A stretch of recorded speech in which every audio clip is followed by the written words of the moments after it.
Rwanda, la vérité sur l'opération Turquoise. C'est le titre de l'ouvrage que notre invité Afrique d'aujourd'hui, sur plus de 650 pages, le journaliste d'enquête et essayiste franco-camerounais Charles Onana, a jeté un pavé dans la mare. C'est très simple, c'est parce que l'histoire officielle est fausse, et c'est surtout parce que pendant 25 ans, on a essayé de nous imposer une version, mais lorsque j'ai consulté les archives des Nations Unies, je me suis rendu compte qu'on nous a beaucoup menti.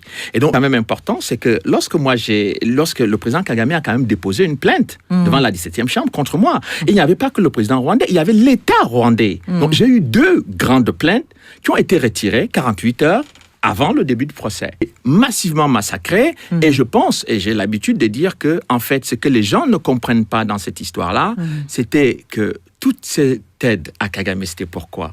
C'était pour obtenir les mines de coltan et des diamants à l'est du Congo. Parce que les gens ne comprennent pas, et bon, on reste sur le massacre, etc., mais on a laissé tout ça se faire parce que ceux qui voulaient mettre Kagame au pouvoir devaient être récompensés par les mines de coltan et des diamants en République démocratique du Congo. C'est pour ça que la République démocratique du Congo aujourd'hui vit une situation terrible, c'est-à-dire qu'on a dépassé le nombre de morts qu'il y a eu dans la tragédie rwandaise. C'est-à-dire on a dépassé l'ensemble de la population rwandaise de 1994, c'est-à-dire près de 6 millions de personnes. On est à près de 10 millions de morts au Congo et personne ne veut en parler parce que parler de ces morts-là signifie interroger le rôle et l'action de Kagame et du Rwanda sur le territoire congolais. Son premier ministre, Édouard Balladur, quand il a dit non, il faut qu'on fasse l'opération turquoise au Zaïre, c'est-à-dire le déploiement de l'opération turquoise, c'était à Goma,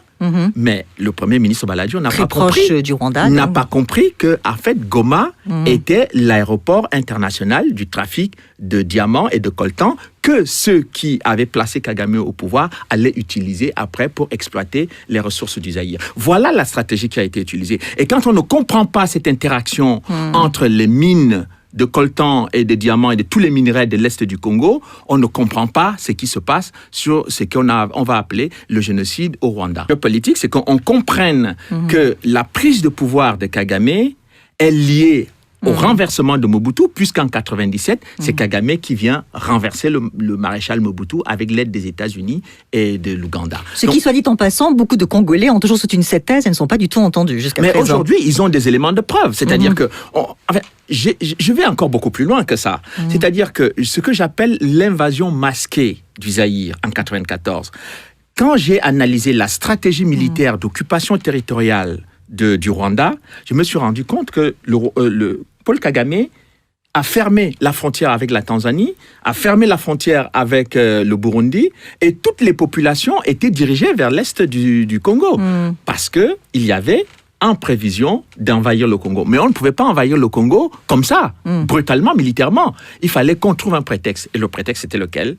Qu'il y a des génocidaires qui sont réfugiés à l'est du Congo. Tout à fait. Et depuis plusieurs années, les génocidaires se trouvent autour des mines de diamants et de coltan de la République démocratique du Congo, dans lequel on trouve de nombreux rapports des Nations Unies qui démontrent que le Rwanda pille les richesses du Congo et vend le coltan à Kigali. D'accord. Alors quand même, le Rwanda est présenté comme un modèle pour l'Afrique. Il en est un sur le plan économique.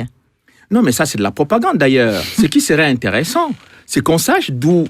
Écoutez, quand on me parle du Ghana, on me dit que le Ghana est un pays qui se bat, mais parce que le Ghana travaille qu'avec ses ressources. Le Ghana ne va pas piller les ressources de son voisin. Bon, alors, le Rwanda, il faut qu'on nous dise d'où viennent les ressources du Rwanda pour faire ce qu'ils sont en train de faire au Rwanda. Je pense que ce soit les Occidentaux ou les Africains qui prennent le Rwanda comme modèle, il faut qu'ils demandent clairement d'où viennent les ressources du Rwanda pour construire ce pays. Si on viole les femmes à l'est de la République démocratique du Congo et qu'on se tait, si on massacre les populations civiles, si on utilise les enfants dans les mines de diamants et de coltan, si chaque jour les populations congolaises sont en instabilité permanente jusqu'à la tête du pays, parce que le Rwanda mène des incursions qui sont aujourd'hui démontrées par la MONUC, je pense que ce n'est pas très sérieux, ce n'est pas très correct.